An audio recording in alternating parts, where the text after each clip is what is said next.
First year will humble you, and that is not an indication of failure.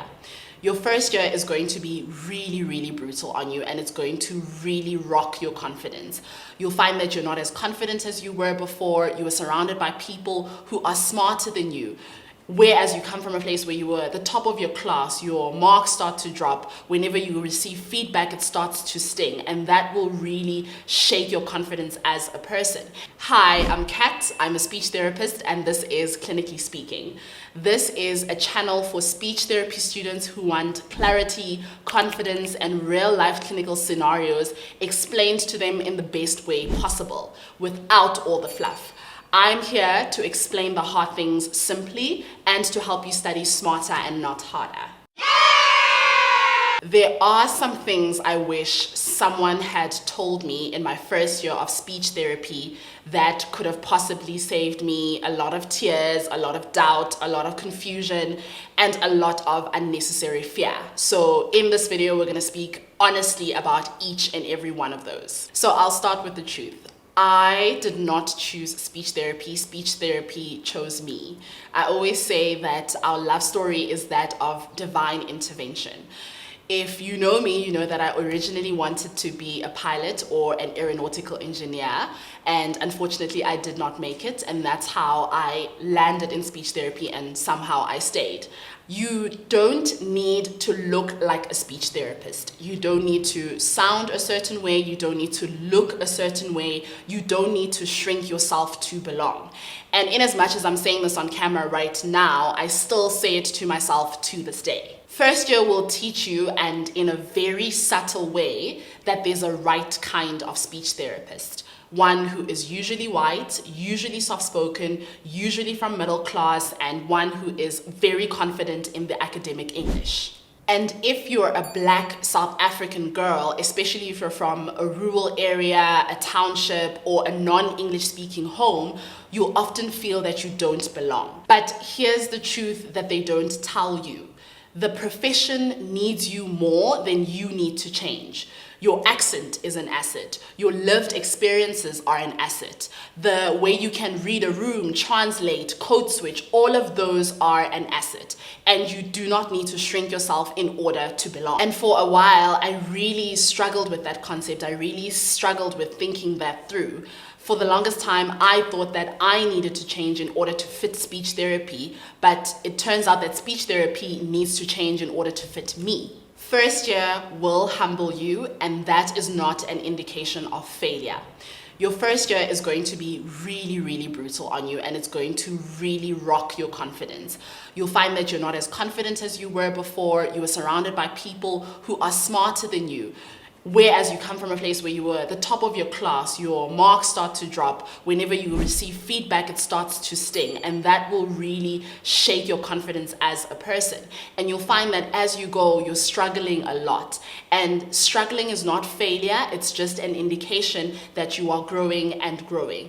And as you're in varsity as a speech therapy student, you'll find that you are learning a new language, both academically and emotionally. We must remember that speech therapy is conceptually heavy. It's linguistics, it's anatomy, it's psychology, all at once. And don't consider yourself as dumb, consider yourself as adjusting. And if I reflect on my first and second years of study, I found that those years did not break me, but what was really happening is that they were revealing my areas of growth or where I needed to grow. You will learn about communication, but somehow still struggle to communicate. And like the irony of all will hit you like a train on a Monday morning. You are studying communication, but the first year of your academic studies will feel like the loneliest year of your life. You are surrounded by many people during your lectures, and you feel too intimidated to ask questions, too scared to ask for clarification, too scared to engage, and all of this will create an intense amount of loneliness within the academic space that you are not ready for because you're only in your first year. I need you to know this and remember it for as long as you can. Being quiet does not mean you're incapable, and speaking up does not mean that you are confident. As you get older and as you just navigate life, you start to see that confidence is built and not necessarily inherited. And I always say that I spent so much time learning about communication, but at the same time that was shutting down my own voice, which was completely unfair because I forgot to remember that I am in the space where I need to be and I am in the rooms where I belong. Not everything that you are taught is made to fit the South African context. And this is incredibly important. If you're going to take anything away from my video for today, is that not everything will fit our South African context. A lot of what we learn is based on, the Western models and the Western domains. It's very English driven, it's Eurocentric.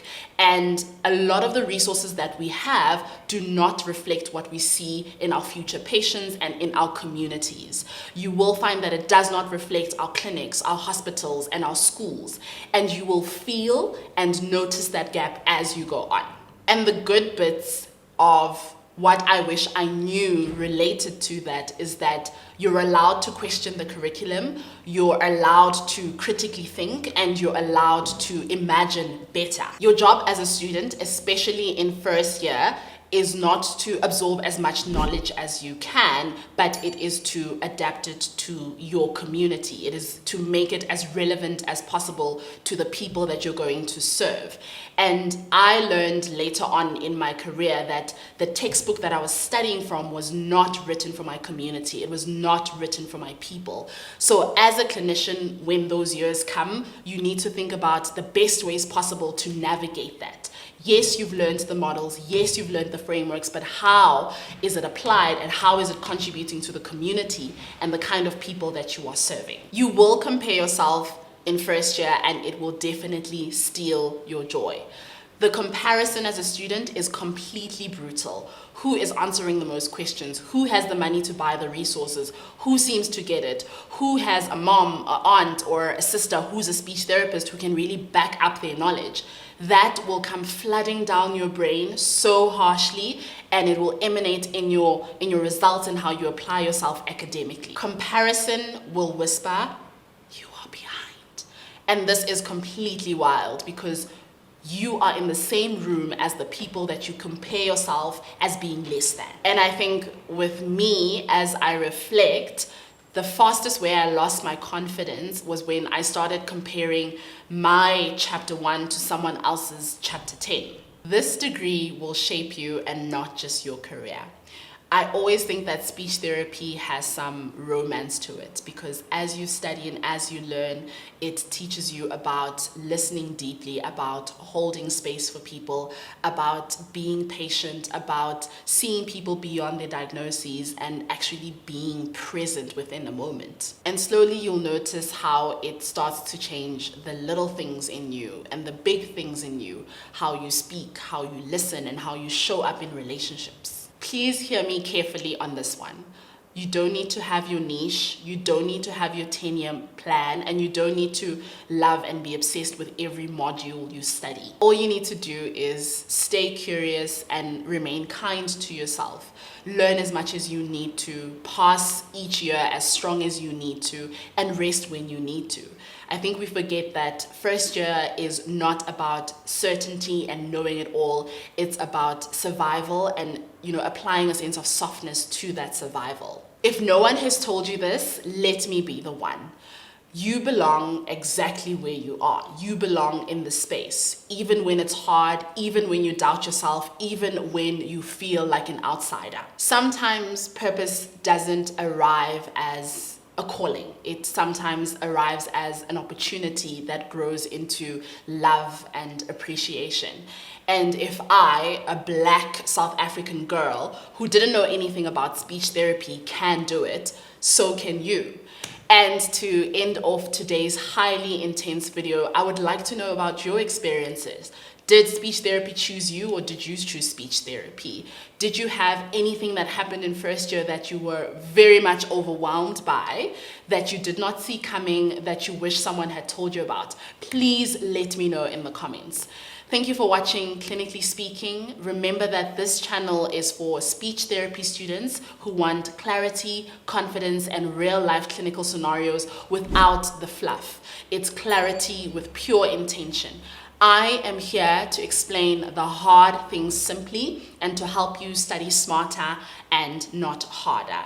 Thank you for watching. If you really enjoyed today's video, like, comment, subscribe, and I'll see you at the next one. Bye.